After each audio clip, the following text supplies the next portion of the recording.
Muy bien, vamos a volver a empezar. Y de nuevo, me llamo Carol Fritz y esta materia es sobre justicia y yo estoy sustituyendo a Greg Fritz, es mi esposo quien está en Polonia. En realidad, en este momento está en Frankfurt, Alemania, emprendiendo su camino de regreso. Muy bien. Entonces, habíamos terminado mientras les contaba sobre Nueva México y sobre los penitentes y esos católicos extremistas que se crucificaban el uno al otro para celebrar a Cristo, para conseguir o alcanzar justicia. Y nos parece ridículo, cuando los vemos nos damos cuenta cuán ridículo era eso. Pero cuántas veces a nuestra manera tratamos de comprar o ganarnos las cosas que Jesús ya ha comprado para nosotros. Entonces, el punto que quiero hacer es que no puedes tú ganarte lo que Dios ya ha comprado en la redención. Y lo que Él ha comprado en la redención es todo lo que está incluido en la salvación, en soteria, que incluye la salud, la seguridad, la preservación, salud de toda clase, provisión. Dios ha prometido proveer para ti y tú no te ganas esa provisión, no te ganas esa protección, pero sí te puedes apartar de ella y te puedes salir de ese manto, esa cobertura. Y aquí estaban estos penitentes tratando de ganarse la justicia y en realidad Jesús lo dijo, que a no ser que vuestra justicia exceda la de los fariseos, y estas personas eran bastante farisaicas. Pero su justicia tenía que ir mucho más allá. ¿Y cómo puedes llegar más allá si has muerto? Pero necesitas llegar más allá porque necesitaba alcanzar algo que tú no puedes lograr. Y es algo que Jesús lo ha conseguido para ti. Por favor, fijémonos en 1 Pedro, capítulo 1 y verso 18.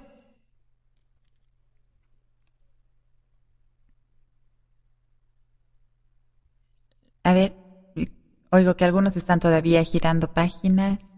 A ver. Primera carta de Pedro 1:18. Pues ya sabéis, estoy leyendo de la versión 95 de la Reina Valera, pues ya sabéis que fuisteis rescatados de vuestra vana manera de vivir, la cual recibisteis de vuestros padres. Esta manera vana de vivir, que es la manera de conversar, de relacionarse, y vana quiere decir que está vacía, que no tiene propósito ni tiene beneficio. Entonces, ustedes no han sido rescatados por cosas corruptibles como oro o plata, porque esta manera fue recibida de vuestros padres, sino con la sangre preciosa de Cristo, como de un cordero sin mancha y sin contaminación. No fuisteis redimidos con cosas corruptibles como oro y plata, porque ustedes saben que el oro y la plata pueden conseguir cosas muy impías en este mundo. Saben, cualquier cosa en esta tierra puede ser comprada. Es decir, todas las cosas que a la carne le gusta. Todo eso puede ser comprado con dinero, o sea, con oro y con plata. Son cosas corruptibles, ¿verdad? Pero no fuimos comprados con oro o plata, sino con la sangre preciosa de Cristo. Ahora, por favor, fijémonos en Santiago, que en mi Biblia es solo una página atrás. Santiago 4.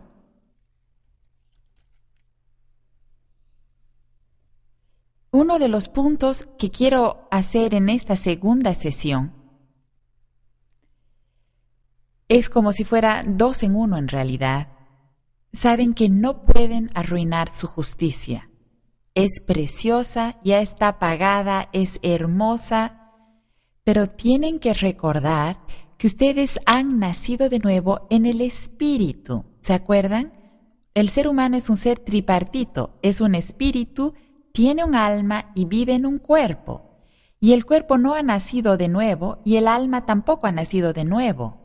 En Romanos capítulo 12 dice que nos está rogando Pablo, a la luz de las misericordias de Dios, que presentemos nuestro cuerpo como un sacrificio vivo, para que podamos ser transformados por la renovación de nuestra mente. ¿Saben? Esa palabra transformado es la palabra metamorfo, que es lo que ocurre con una oruga o los sapos que se convierten de renacuajos y luego se convierten en sapos. Pero lo que pasa con un gusano o una oruga es que está caminando por todos lados y está comiendo y sigue comiendo otro poquito más. Y luego se ha convertido en una oruga gorda. Y como oruga gorda le da mucho sueño y luego va y se envuelve en su capullo, está en ese capullo y luego ahí sufre una metamorfosis. Algo le ocurre a esta oruga en el capullo, que cambia, se transforma de ser una oruga peludita, gorda, con tantas piernitas que casi es difícil contarlas, ¿no? Aquí con todas sus piernitas y peludita y piernitas cortitas. Y luego se transforma en esta hermosa mariposa. Y puede volar, ir a México para pasar el invierno. Es hermoso, ¿saben? Todas estas mariposas que se van a México para el invierno. ¿Se imaginan esas alitas chiquititas? Y vuelan desde el Canadá hasta México. Esas alitas frágiles. Bueno, pero usted puede transformarse de ser una oruga gordita y peluda y convertirse en una hermosa mariposa. Y eso es lo que ocurre en la mente. La mente no ha nacido de nuevo. Cuando hemos nacido de nuevo, al día siguiente nos vemos al espejo y seguimos siendo nosotros mismos. Sea bueno o malo desde tu punto de vista. Pero ante el espejo te ves igual. Y lo triste es que, o digamos el desafío más grande para nosotros, es que la mente, la voluntad y las emociones tampoco han nacido de nuevo. No han nacido, no han sido transformadas y no tienen esta justicia. La justicia está en el espíritu. ¿Muy bien? Entonces ustedes nacen de nuevo, son hermosos por dentro. Mi mamá siempre me decía que yo era hermosa por dentro. Me decía, eres hermosa por dentro, mi amor. Pero ustedes realmente son hermosos por dentro cuando nacen de nuevo, en el espíritu. Y podemos ahora mirar cada día, a diario, lo que nos dice Dios en Romanos 12, para que en nuestra mente seamos transformados por la renovación de nuestra mente. Entonces, ahora por favor, volvamos a Santiago 4, y estamos hablando sobre la oración. Y uno de mis puntos es la oración. Una voz se oyó en Ramá. Y aquí estamos hablando sobre la oración de un hombre justo que logra mucho. Y en el verso 3, sin embargo, está explicando, dice, pedís, pero no recibís. Y Jesús había dicho, todo lo que pidáis os daré. ¿Verdad? Cualquier cosa que deseéis, pedid. Y aquí dice, pedís y no recibís, porque pedís mal para gastar en vuestros deleites. Entonces aquí empieza a hablar sobre la carne y sobre el espíritu, y esa batalla que se está librando ahí. Entonces Dios nos da el deseo del corazón, no siempre los deseos de la carne.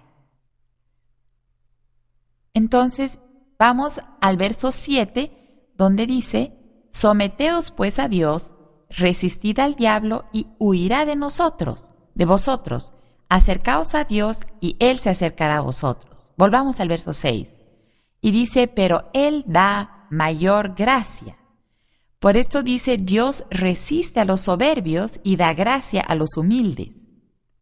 Desde que yo crecía, era católica, y ahí, saben, humildad significaba mucho trabajo. Por lo menos perderse una comida aquí o allá, o quizás piedras en la rodilla. Oh, ser humilde era una cosa importante donde yo crecí. Y lo chistoso es que cuando voy a iglesias del Evangelio completo no son muy diferentes. Aquí me encuentro con estas personas que dicen que no pueden maquillarse, hay que estar feo, y ser humilde quiere decir que uno se tiene que ver feo cuando ora. Oh Dios, querido Señor. Yo estaba buscando el significado de humilde y le agradecí al Espíritu Santo porque me dirigió a una traducción que me mostraba lo que era ser humilde. Humilde significa simplemente, y la traducción literal significa rebajarse. Y esta otra traducción dice que lo que significa es darte cuenta dónde estás y que tienes necesidad. Tan sencillo. Darte cuenta dónde estás realmente y que tienes necesidades. Uno de los pasos más importantes en la vida cristiana es la honestidad. La honestidad y ser humildes están totalmente entrelazadas. La honestidad y hacer la voluntad de Dios y oír a Dios están ligadas. Uno tiene que ser honesto consigo mismo. Dice que no pensemos de nosotros mismos más por encima de donde estamos, pero tampoco tenemos que considerarnos por debajo de donde estamos. Tenemos que ser honestos y no tenemos que exagerar y ponernos en una falsa humildad y decir, no soy digna de esa galletita. Tráiganmela. ¿Saben? La parte honesta, si se van a comer la galleta, es que no se engañen a ustedes mismos diciendo, bueno, vamos a echar fuera las calorías de la galleta. Eso no funciona. Si te comes la galleta, te comen las calorías. Como por ejemplo, si robas, si haces algo malo, vas a sufrir las consecuencias. Y a veces eso nos desestabiliza cuando vemos a gente cristiana, líderes en la iglesia que hacen cosas que están mal. Y nuestra mente empieza a confundirse. ¿Cómo fue? ¿Pero por qué? Si son siervos de Dios, mujeres de Dios. Pero ¿saben qué? La misma misericordia que se extiende a ustedes, se extiende a ellos. No podemos juzgar, tenemos que orar por ellos. Nosotros vamos a cosechar lo que sembremos. Fijémonos en Gálatas.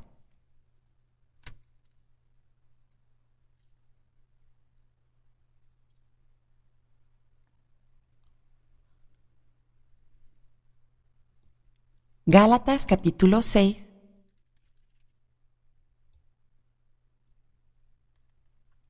En el verso 3, el que se cree ser algo no siendo nada, a sí mismo se engaña.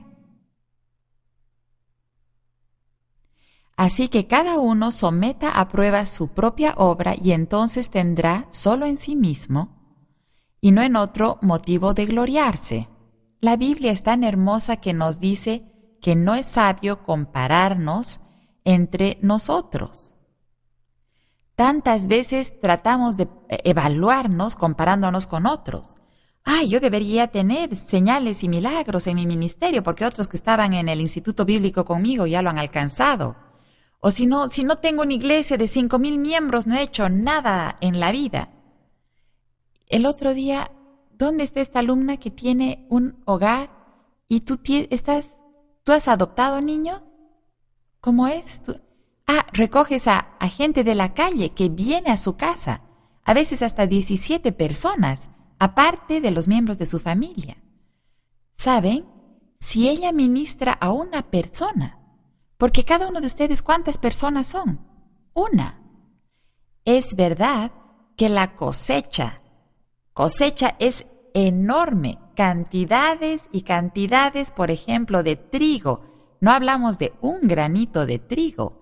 Sin embargo, es un granito más otro granito y cada granito es esa cosecha. Y cada persona es preciosa y es valiosísima. Tú eres una persona y Dios se fija en ti. Si tú ayudas a salvar una persona, lo has hecho muy bien, con tal de que obedezcas. Este es un instituto bíblico, por eso los animo. Cuando salgan al campo de la cosecha y Dios les diga que ministren a 3 personas y a esos vas a ministrar el resto de tus vidas y obedeces, lo has hecho muy bien. Y si tienes una cruzada donde se te llama a estar frente a 10,000 personas y obedeces, lo has hecho muy bien. ¿Pero has hecho mejor que aquel que ministró a 3? No. Porque lo que importa es si amaste a Dios, si tuviste comunión con Dios, disfrutaste de su presencia. Entonces lo hiciste bien. Entonces es necesario que no nos comparemos los unos con los otros. Tenemos que tener nuestras prioridades claras primero.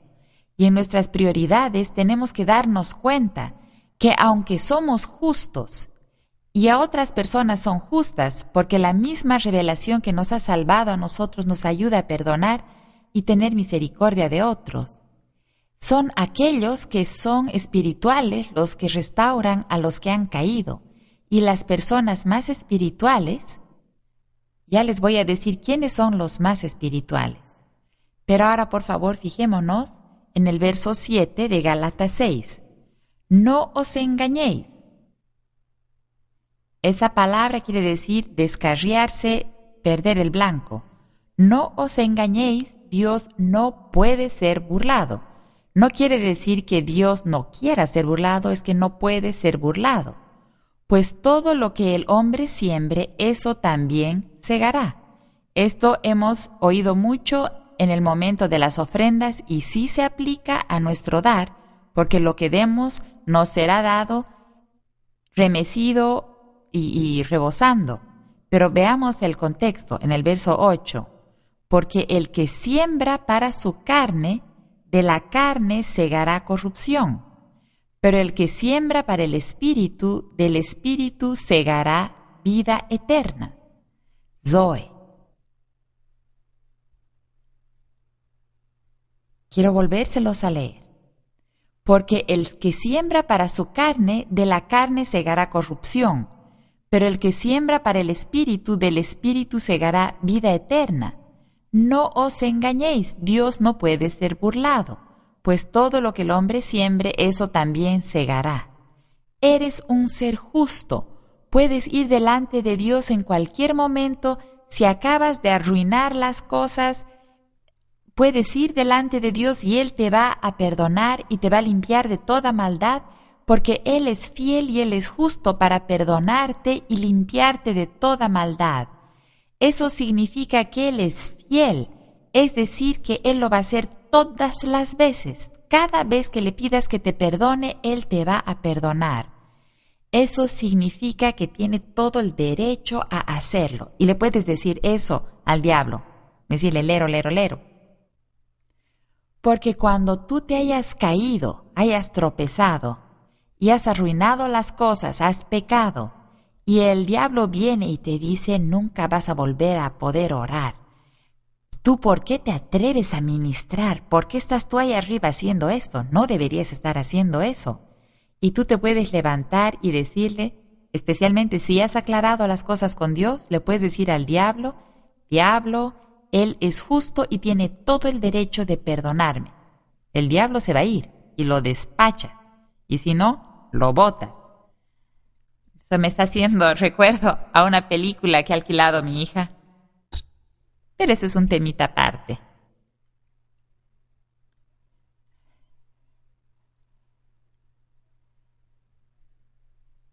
¿Saben? A eso llamamos derribar argumentos. A eso es. Porque las armas de nuestra milicia no son carnales, sino poderosas en Dios para la destrucción de fortalezas, derribando argumentos y toda altivez que se levanta contra el conocimiento de Dios. Es el conocimiento de Dios dentro de nosotros. Eso es lo valioso dentro de nosotros. Si te caes, no desperdicies tiempo. Si has pecado, no desperdicies tiempo, no te golpees emocionalmente, no vuelvas a la cruz, no te golpees, no te castigues a ti mismo. Y a veces creemos que tenemos que castigarnos para no volver a hacerlo, pero es la gracia de Dios la que nos ayuda a no volver a hacerlo. Vayan delante de Dios y pídanle la gracia para no volver a hacerlo. Pero sepan que si siembran para la carne, de la carne van a cosechar corrupción. Hay consecuencias, y serias consecuencias, y Dios es un Dios de misericordia. Y yo le agradezco por sus misericordias. Estoy tan agradecida por sus misericordias. Pero hay consecuencias. Fijémonos ahora, por favor, lo que dice en 1 Corintios, y les voy a mostrar aquí algunos cristianos, pero pensándolo bien mejor, mantengan la idea sobre 1 Corintios, porque primero quiero que veamos, vamos a ver Romanos capítulo 8.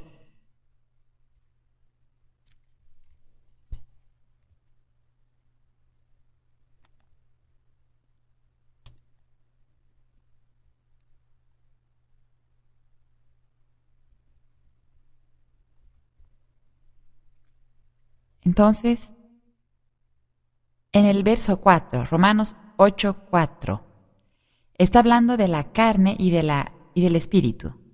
Dice, para que la justicia de la ley se cumpliera en nosotros que no andamos conforme a la carne, sino conforme al espíritu. Los que son de la carne piensan en las cosas de la carne. La carne ahí significa nuestra vida carnal. Es decir, como aquello que es la persona cuando no está con Cristo, los deseos que no vienen de Jesús. Entonces, aquellos que son de la carne piensan en las cosas de la carne, pero los que son del Espíritu en las cosas del Espíritu. El ocuparse de la carne es muerte, pero el ocuparse del Espíritu es vida y paz. Por cuanto los designios de la carne son enemistad contra Dios, porque no se sujetan a la ley de Dios, ni tampoco pueden. Entonces, los que están en la carne no pueden agradar a Dios, porque dice que el ocuparse de la carne es muerte, pero el ocuparse del Espíritu es vida y paz, por cuanto los designios de la carne son enemistad contra Dios, porque no se sujetan a la ley de Dios. Y en Santiago 4 hemos visto que nos dicen que nos humillemos bajo la poderosa mano de Dios para que Él nos exalte a su tiempo. Esa es la etapa en la que somos orugas. Nos humillamos debajo de la mano poderosa de Dios. Y ese término puede parecer ambiguo, pero es muy claro, muy fácil de ponerlo en práctica. Que cada pensamiento de nuestra mente lo llevemos a humillarse debajo de la mano poderosa de Dios, porque hay varias maneras de humillarse debajo de la mano de Dios. Una de ellas es leer la palabra, otra es obedecer la palabra. Por ejemplo, que dice que no descuidemos el congregarnos. Vayan a la iglesia. Si no están yendo a la iglesia, no se están humillando bajo la poderosa mano de Dios. Yo sé que hay diferentes momentos y circunstancias, y aún con Greg y mi vida, cuando estamos viajando, a veces no llegamos a la iglesia el domingo. Y no hay condenación cuando uno no puede ir a la iglesia un miércoles en la noche o un domingo en la noche. Y yo sé que estoy pisando una línea muy delgadita y delicada. No hay condenación en haberse perdido un servicio. Pero si uno es salvo y realmente ama a Dios, uno quiere ir a la iglesia. Y uno no puede engañarse a sí mismo, pensando, no me he hecho mal y por lo tanto puedo seguir haciéndolo. Y uno empieza a retroceder y retroceder. Entonces yo sigo dándoles los dos lados del asunto. Por un lado, eres maravilloso, tienes la justicia de Dios, no puedes arruinar esa justicia. Pero es que uno puede ser cristiano, nacido de nuevo, yendo al cielo y sin embargo no hacer bien las cosas aquí en la tierra. Ahora sí, fijémonos en la primera carta a los Corintios, y Pablo les estaba hablando aquí a una gran cantidad de ellos en el capítulo 3 de 1 Corintios. Capítulo 3:1 dice: de manera que yo, hermanos, no pude hablaros como a espirituales, sino como a carnales, como a niños en Cristo. Aquí se refiere a bebés en Cristo. Os di a beber leche, no alimento sólido, porque aún no erais capaces, ni sois capaces todavía, porque aún sois carnales. En efecto, habiendo entre vosotros, y miren, estas son las evidencias de qué es ser carnal, habiendo entre vosotros celos, contiendas y disensiones o divisiones, ¿no sois carnales? Entonces, si vemos el otro lado de la moneda y queremos ver cuán espirituales somos, oh, yo que soy una gran intercesora, pero ¿caminas en amor? ¿Quieres saber cuán espiritual eres? Compárate con 1 Corintios 13. ¿Eres paciente y a la vez benigna? Porque a veces somos pacientes, pero no estamos felices y no lo hacemos de manera benigna. Uno puede ser paciente y sufrir y a la vez ser benigno. No ser envidioso, no ser vanaglorioso. ¿Saben qué significa la vanagloria? Es gloria sin propósito. A Dios le gusta la gloria con propósito y con beneficio. Jesús, en Isaías 52, dice que Él ha desnudado su santo brazo. Ha desnudado su santo brazo. Saben, yo he estudiado el tema del brazo del Señor y una de las cosas que logramos en oración es porque en cierto punto nos pregunta, ¿se ha acortado mi brazo? Me gusta cuando Dios habla así y nos pregunta, ¿se ha cortado su brazo? Porque no se ha cortado su brazo. Puedes orar y Él va a poder hacer aquello que tú le pidas. Él puede muy bien sanar, muy bien salvar. Y me gusta cuando en Hebreos dice que Él puede también salvar perpetuamente. Esa palabra perpetuamente en realidad quiere decir completamente, de principio a fin, desde adentro hasta afuera, en su totalidad. Es una hermosa palabra. Él puede salvar perpetuamente o totalmente. A ti te puede salvar perpetua y totalmente y salvar a todo y todo aquello que está perdido. Dios sí puede, porque su brazo no se ha acortado. Hay gloria, hay una gloria y tiene un gran propósito y tiene beneficio.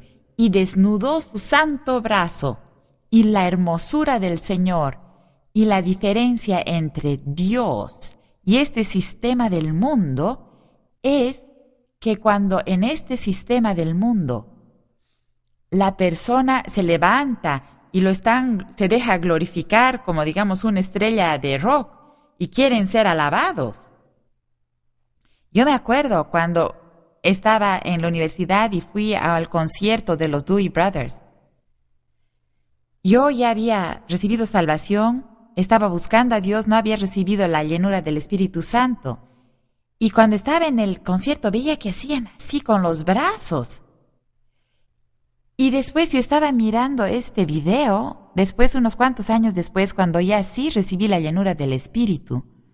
Y estaba en una iglesia carismática y pentecostal. Y vi aquí a este concierto y los hermanos Duby y toda esta multitud haciendo así. Yo dije, los están adorando a seres humanos. Y nosotros creemos que estamos medio loquitos por levantar las manos en la iglesia. Y aquí estaban estos alabando y todos en armonía y la pasaban muy bien. Nosotros tenemos que hacer eso en la iglesia, coordinar. Algunos grupos de jóvenes en las iglesias adoran con una manera tan hermosa y se la disfrutan. Pero esta otra multitud estaba adorando, estaba alabando, pero esa era vanagloria, porque no le daba ningún verdadero beneficio a nadie. Bueno, aparte de unos cuantos dólares para los cantantes, ¿no? Pero para los espectadores no hubo un cambio en sus vidas. ¿Les hizo algún bien? Esos que alababan a hombres, ellos pagaron para entrar a ese concierto. ¿Recibieron algún tipo de limpieza o ayuda para su corazón? Vayamos a Hebreos 9.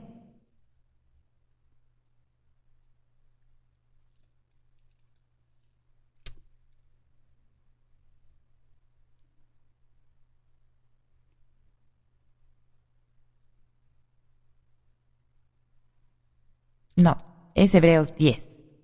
Disculpas. Verso 1. La ley, teniendo la sombra de los bienes venideros, no la imagen misma de las cosas, nunca puede por los mismos sacrificios que se ofrecen continuamente cada año. ¿Han entendido lo que acabo de decir? Creo que yo misma tampoco he entendido. Vamos a volver a leer. Disculpas. A ver. Hebreos capítulo 10, verso 1. La ley, teniendo la sombra de los bienes venideros, no la imagen misma de las cosas, nunca puede, por los mismos sacrificios que se ofrecen continuamente cada año, hacer perfectos a los que se acercan. De otra manera cesarían de ofrecerse, pues los que tributan este culto, limpios una vez, no tendrían ya más conciencia de pecado. Aquí vemos a estos que se acercan, y en Hebreos, en este hermoso libro, tenemos la imagen de la plenitud de lo que Jesús hizo en el Antiguo Testamento, porque Él no ha venido a abolir la ley, sino a cumplirla. Nosotros no nos deshacemos de la ley, porque parte de la ley son los 10 mandamientos. No harás esto y no harás y no harás, pero por último, amarás al Señor tu Dios con todo tu corazón, tu mente y tu alma. Pero Jesús es el cumplimiento de todas las Escrituras, porque allí se cumple en amar al Señor nuestro Dios con todo nuestro corazón, nuestra alma y nuestras fuerzas. Jesús vino a cumplir la justicia en nosotros. Él ha escrito sus leyes en nuestro corazón y en nuestra mente. Ese era su sueño y su meta.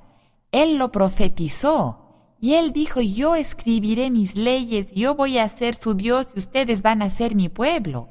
Ese era su sueño. Y su sueño no es que tengamos un gran ministerio. Su sueño es que lo amemos, que Él sea nuestro Dios y nosotros seamos su pueblo. Y nuestra comisión es id y hacer discípulos. Id y hacer discípulos. Y sí, tenemos esta comisión, tenemos esta misión que cumplir y hay un trabajo que hay que todavía cumplir en el reino. Pero somos las ramas y tiene que fluir. No perdamos de vista que lo más importante es el amor de Dios. Y a medida que amamos a nuestro Dios, ahí es cuando nos purificamos, como dice en, si no me equivoco, es Primera de Juan, creo que está en algún lugar de Primera Juan 4, que dice que el que tiene esta esperanza, él se purifica a sí mismo.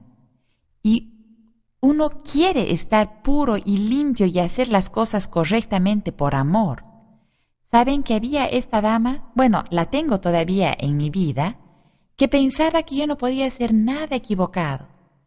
Me enteré después, porque ella es cristiana. Yo sabía que era cristiana, pero lo que me enteré después era que ella sabía que yo podía hacer las cosas mal, pero no le daba ni la menor importancia a eso. Y ella me llevaba a creer que todo lo que yo hacía estaba bien. ¿Saben qué? Cada vez que yo estaba cerca de ella, se manifestaba en mí lo mejor que yo tenía. Cada vez. Eso era lo que se manifestaba cuando yo estaba cerca de ella. Porque ella creía en mí. Ella creía. Y me dio como un shock cuando me enteré hace un par de semanas y me di cuenta que ella sabía las cosas que yo hacía mal. Pero ella no les prestaba atención. Y así es Dios con nosotros. Él no está mirando qué es lo que estamos haciendo mal y nuestras fallas y fracasos. Él está viendo al bien que hay dentro de nosotros, porque podemos manifestar lo mejor de nosotros delante de Él. Y como cristianos, así es como debemos ser. Así debemos ser como cristianos, como pastores, como líderes en la iglesia. Tenemos que mirar a la gente y saber. Bueno, muchos de ellos recién han recibido salvación. Acaban de levantarse de entre los muertos. Y si tú ves a alguien que acaba de resucitar, tú no esperas que esta persona vaya y corra una maratón. Estás feliz que esté con vida otra vez. Entonces no nos juzguemos tan duramente. ¿Saben? Eso es lo que es caminar en amor. En 1 Corintios, cuando dice que somos pacientes, benignos, ese es el fruto del Espíritu. Vamos a ver en Gálatas, otra vez a Gálatas. Ahí hemos empezado diciendo que Dios no puede ser burlado y si sembramos para el Espíritu vamos a cosechar el Espíritu. Si sembramos para la carne vamos a cosechar corrupción. Pero si sembramos para el Espíritu, cosechamos vida eterna. Y eso se llama zoe en griego. Es una sustancia. La vida eterna no es algo que va a ocurrirnos después cuando muramos y recién vamos a volver a vivir con vida eterna. Si bien vamos a tener esa vida, pero zoe, ese tipo de vida divina, es una sustancia que Jesús la tenía en su nuevo cuerpo glorificado. Porque ahora Él es carne y hueso. Él se reveló ante los discípulos como carne y hueso, que tenía vida zoe dentro de Él. Y la calidad de zoe, eso es lo que es eterno. Y saben, de ahí viene la gracia. Es la misma enseñanza que cuando estudiamos la gracia de Dios. Y cuando ustedes tomen la materia sobre la gracia, van a aprender sobre la gracia y sobre zoe. A lo que me voy es que cuando sembramos para el Espíritu, recibimos esta sustancia eterna en nuestro espíritu. Es como la electricidad. Si queremos que algo tenga poder, corriente, lo tenemos que enchufar. Hay una sustancia, aunque no la vemos, esa electricidad, esa corriente. Cuando nos conectamos con Dios, recibimos gracia, recibimos zoe. Entonces, en Gálatas, vemos en el capítulo 6 se nos habla de la siembra en el Espíritu. Pero en el capítulo 5 te habla de lo malo y de lo bueno. En el verso 20 y 21 nos muestra las obras de la carne. En realidad, desde el verso 19 nos muestra cuáles son las obras de la carne. Ustedes lean eso por su cuenta. Pero yo quiero ahora enfocarme en las partes buenas. Pero el fruto del Espíritu es amor, gozo, paz, paciencia, benignidad, bondad, fe. Y recuerden que ese fruto no es difícil, se produce porque estamos conectados a la vid. Es fácil de producir porque nace, no es una lucha para producirlo. Por ejemplo, cuando María fue visitada por el ángel y le dijeron que el Mesías iba a nacer de ella no empezó a decir y a caminar, ¿y ahora cómo voy a producir un Mesías? Oh cielos, ¿cómo voy a hacer esto? ¿Cómo voy a producir un Mesías? ¡Ay! Ella no tenía que producir el Mesías. Ese ser santo fue por el Espíritu Santo que vino sobre ella. Fue el Espíritu Santo el que vino sobre ella. Entonces lo que nosotros tenemos que hacer es conectarnos con la vida. Y ahora volvamos a ver 1 Corintios capítulo 3. Vamos a volver a eso de ser carnal. Bueno, vamos a volver a mirarlo. Dice, ¿no sois carnales? Habiendo entre vosotros celos, contiendas y divisiones, ¿no sois carnales y andáis como meros hombres? Entonces, ¿cuál es la respuesta a la carnalidad en los cristianos? Dice en Primera de Pedro, bueno, la dice en varios lugares, en Santiago, que nos sometamos a Dios, que resistamos al diablo y él huirá de nosotros, que nos acerquemos a Dios y él se acercará a nosotros, que limpiemos las manos, los que son pecadores, y que purifiquen su corazón, los de doble ánimo. Y en el verso 10 dice, humillaos delante del Señor y Él os exaltará.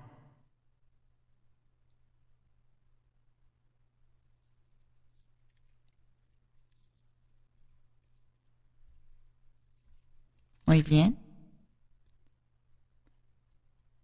Y en el capítulo 5 de la primera carta de Pedro, en el verso 6, nos dice, humillaos pues bajo la poderosa mano de Dios para que Él os exalte a su debido tiempo, echando toda vuestra ansiedad sobre Él, porque Él tiene cuidado de vosotros. Les quiero mostrar otras escrituras sobre humillarse. No es algo difícil, es como la oruga. Comemos y comemos lo que es correcto. Comemos la palabra, nos quedamos en la palabra, hacemos lo correcto, nos congregamos, hacemos aquello a lo cual Dios nos ha llamado a hacer en el corazón y luego vamos a ser transformados. Volvamos al tema de la oración. En Santiago, en el capítulo 5, en el verso 16, dice que la oración eficaz del justo puede mucho, puede muchísimo. Quiere decir que tiene muchísimo poder. Así lo dice en la versión ampliada. Entonces las oraciones de cada uno de ustedes significan muchísimo, tienen un gran impacto. Cuando cada uno de ustedes inclina las rodillas para orar, algo ocurra. Es importante, es valioso, es precioso. Recuerden que en Jeremías 31:15 se nos dice que una voz fue oída. Cada uno de nosotros es escuchado. Y en el verso 12 aquí, de 1 Pedro, capítulo 3, quiero que lo vean con sus ojitos. Dice que los ojos del Señor están sobre los justos y sus oídos atentos a sus oraciones.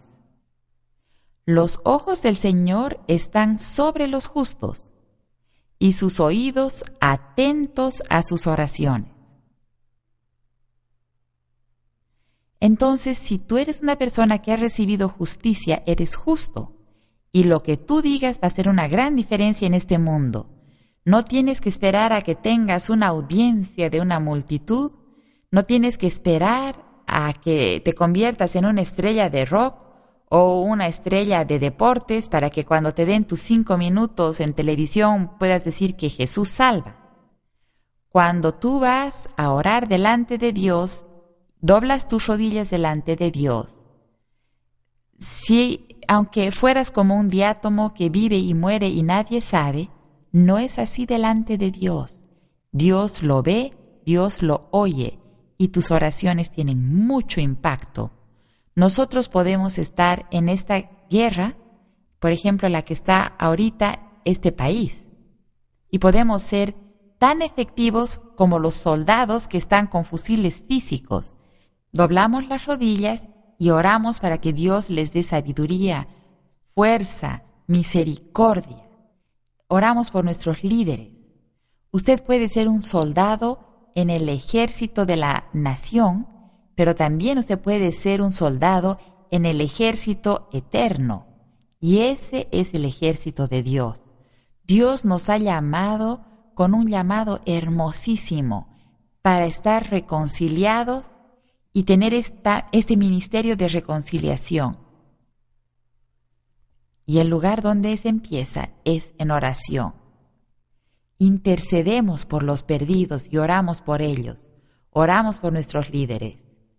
Entonces, vean que ustedes son justos, son preciosos y valiosos delante de Dios. Todo lo que ustedes dicen, cuenta delante de Dios. Aunque tú pienses que eres como un diátomo que muere y vive sin haberse dado cuenta a otra gente, ese es solo tu punto de vista, porque Dios te ve como un ser tan precioso. Amén. Oremos, por favor. Amado Padre, venimos delante de ti en el nombre de Jesús y por la sangre de Jesús. Te agradecemos, Padre, porque tú eres nuestro Padre y nosotros somos tus hijos. Te agradecemos por tu revelación y la revelación en nuestras vidas. Te agradecemos porque lo que nosotros decimos cuenta y lo que queremos tiene impacto. Te agradecemos, Señor Jesús, por haber muerto en la cruz por nosotros. Y Padre, yo oro para que cada uno de nosotros en este lugar tenga una revelación de tu amor para nosotros en la muerte, sepulcro y resurrección de Jesús. Y pido para que cada uno de nosotros encuentre su misión. Y oro por un vallado de protección por cada uno, la sangre de Jesús sobre cada uno. Y clamamos a ti por misericordia sobre nuestro país. Misericordia y gracia. Misericordia para el presidente, porque tú has dicho que oremos por los que están en autoridad. Y tú has dicho que su corazón está en tus manos y tú lo inclinas a donde tú quieres.